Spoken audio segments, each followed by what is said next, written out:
guys, what's going on?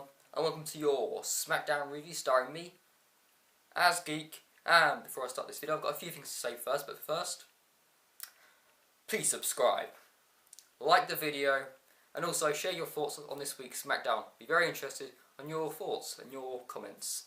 So, first thing, I want to give a shout out to Waz Perez. I'll put a link in the description down below. And basically, he does wrestling videos. Lately, he's been doing this Attitude Moments. Really interested in that I was, and it's a good video. Please check him out and check those videos out, please. I think he will appreciate it very much.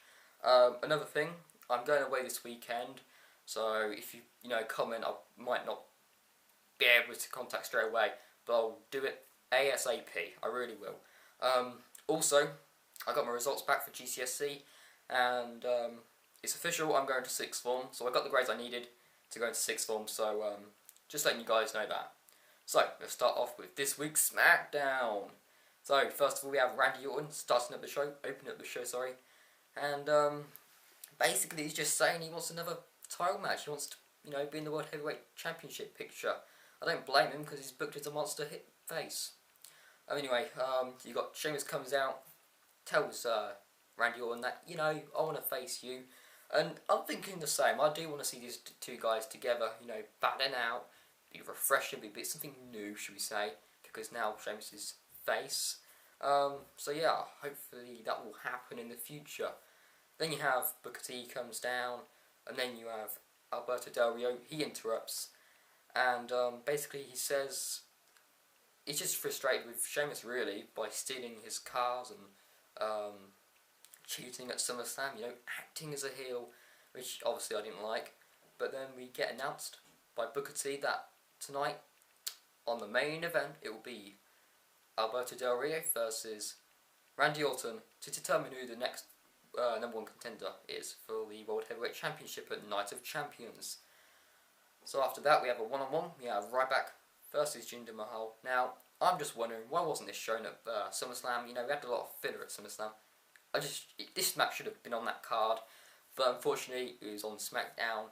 The match wasn't bad, Both guys had offense. So that was good to see, Jinder Mahal getting some offense on Ryback, because they're building up Ryback really strong, and basically Ryback gets the win. Happy. I'm just, I saw it coming. He's not going to be getting lost for a while at the minute anyway. So yeah, Ryback gets the win. Now I also want to mention on this week's SmackDown that we kept getting guest commentators with Michael Cole due to what's his name? I forgot the guy's name, but yeah, because he got taken out. I'll remember it. I will remember it. But he got taken out by Kane. Josh Matthews. That's it. Josh Matthews got took out by Kane. So he was injured and he's out. So for this Ryback and Jinder Mahal, we had Fedor Long. Yes, we had him as the commentator. Now you down to that, player? So after that was just an awful joke, by the way. After that we have Layla versus Alicia Fox. This match. I'm glad to see the Divas are on the SmackDown. We had Caitlyn as a commentator. She deserved to be because she's the number one contender for Layla. So we're probably going to see a Layla versus Caitlyn at Night of Champions.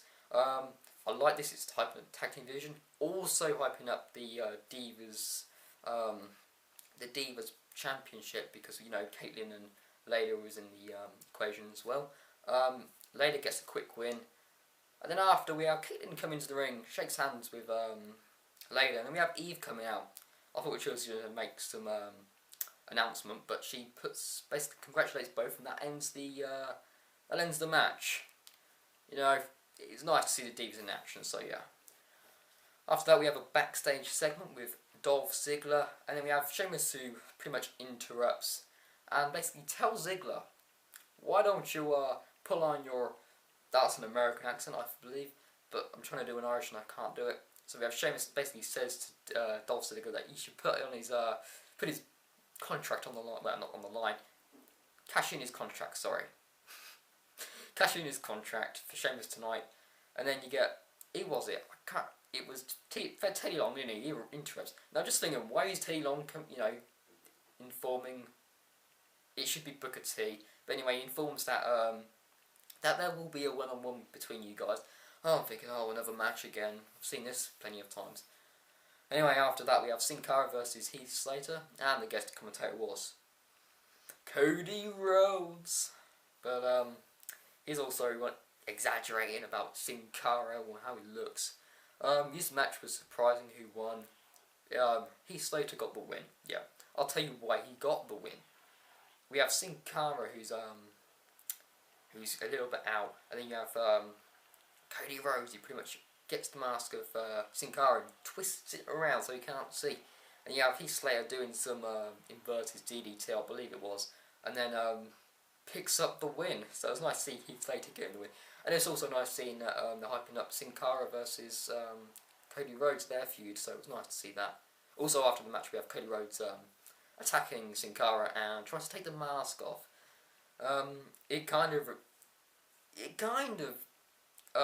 kind of a bit of a flashback when he was feuding with Rey Mysterio last year, but it's fine, I guess. It's nice seeing Cody Rhodes on Smackdown, in a feud. Okay, he's gone a bit dropped down due to the Intercontinental Championship, but at least he's in a feud anyway. So after that we have Sheamus versus Dolph Ziggler. We've seen this many times before, but the ending was surprising in a way, because I thought Sheamus was going to get the win, but it was a DQ. Basically, it was a good match, obviously. Vicky Guerrero gives the briefcase to Dolph Ziggler, who hits Sheamus, and then hits him again. And then that's a DQ, obviously, and you got Sheamus, he's out for a bit. And you got Dolph Ziggler realising he can cash in right now, so he tries to cash in, but then he sees Sheamus getting up, and then Dolph Ziggler goes, no, don't cash in, so he gets it and he goes off. Now, in a psychological way, it makes Dolph Ziggler a bit stronger, but it kind of shows the dominance of Sheamus. You're not cashing in, you are not cashing on me. So yeah, that ends the match. We then have a segment with Santino Marella, and by God, it was nice to see that United States Championship off his waist. He was just saying about how he doesn't feel as American anymore, and I have my thoughts on that. Anyway, Antonio Cesaro comes down. He's on the ramp, and then he speaks in 5 different languages. His stupid gimmick, which I really do not like. But it's nice to see that United States Championship round his waist. And then we have basically Santino pretty much walks in, doing his little run, whatever he does, I don't know, jog. He's more of a jog or a walk, I don't know. But he comes down, attacks Antonio Cesaro, gets the upper hand at the start, but then gets out his stupid Cobra. Does this hurt? Does this hurt? No, it doesn't hurt. And then he gets his Cobra out, whatever it is, and then basically goes to Oksana, but she's like, being flirtish, gets distracted. Then Antonio Cesaro gets the upper hand, and gets the upper hand, and that ends the segment. So it was nice to see they're hyping up United States Championship on SmackDown, because maybe it's going to be more relevant now because Antonio Cesaro is the United States Championship holder. Because when Santino was, who gave a damn? Who really gave a damn about that? Because I didn't. After that we have Epico and Primo versus Kofi and R-Truth. We have where the Primetime Players join commentary. Now I have to say, the Primetime Players have charisma, sorry. They also have chemistry together as well, but they have a lot of charisma. And it kind of makes me think, do they need a manager? Maybe they do, to make them bigger, make them bigger stars, hyping up the tag team division. But anyway, they also actually gave respect to Kofi and R-Truth, saying that they're very which is really good to see in a way, hyping up again the tag team division. Kofi and R-Truth get the win, and something else which hyped up the tag team division was that what happened was, after the match, Kofi and R-Truth was an interview with Matt Striker, and you have Primetime Players comes out, talking about how they're going to be the new tag team champions. And then you've got the Usos coming out. And then you've got these all other tag teams coming out. They start arguing, and they just brawl it out, really. And I'm thinking, whoa, this is pretty good. You're hyping up the tag team division here, WWE. Really good to see. And I'm kind of thinking, maybe they could do something with this. Maybe a tag team tournament? Or just a big tag team match at Night of Champions. It'd be really good to see. Bit refreshing. I haven't seen it for a long time, WWE. Please book it, please. So after that, we have our main event. Del Rio versus Randy Orton. Now this match went on for about 12 minutes, I think. Maybe 10. Or 9. I can't remember. I didn't really care, to be honest. I will be honest, I didn't really care. I thought the only thing I cared about was the ending. What happened was, now this was surprising. Really, really surprising. Randy Orton goes for the RKO. Del Rio counters the RKO. Puts him in the crossarm breaker. And Randy Orton taps out. Yes, I had to replay it because I didn't believe it at first. Del Rio won. He got over in a clean victory against Randy Orton. Oh my god. I praise Randy Orton for that, by the way. And basically after that we have Del Rio. He believes he gets. Does he get the shoe and throws it to Sheamus? Yes, he does. And then Sheamus comes in the ring. They start brawling it out. And after that we have Del Rio getting the hand on Sheamus, which is awesome to see. Actually making him a superstar. You know, really building him up in a strong way. I know you saw him being built up really strong in that, but it's kind of making this feud a bit more relevant, a bit more. You can get behind Del Rio a bit more now. But after that we have Dolph Ziggler comes running in, and he's like, "Oh, I want to cash in, And then you have Randy Orton, RKO, and I'm thinking, whoa.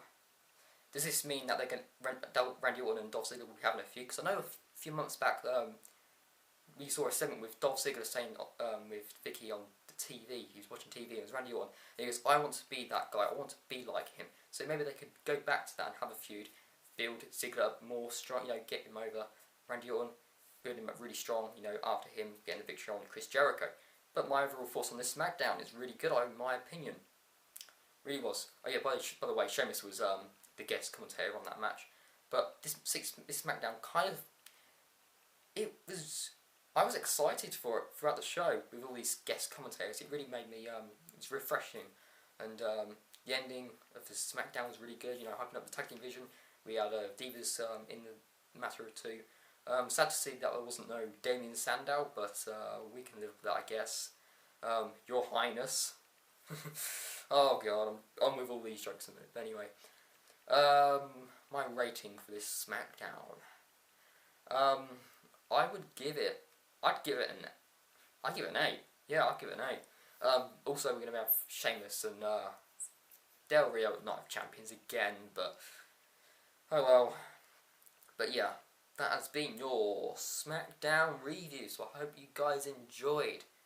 Remember to subscribe, like, and share your comments on this SmackDown down below. And until next time, guys. See ya.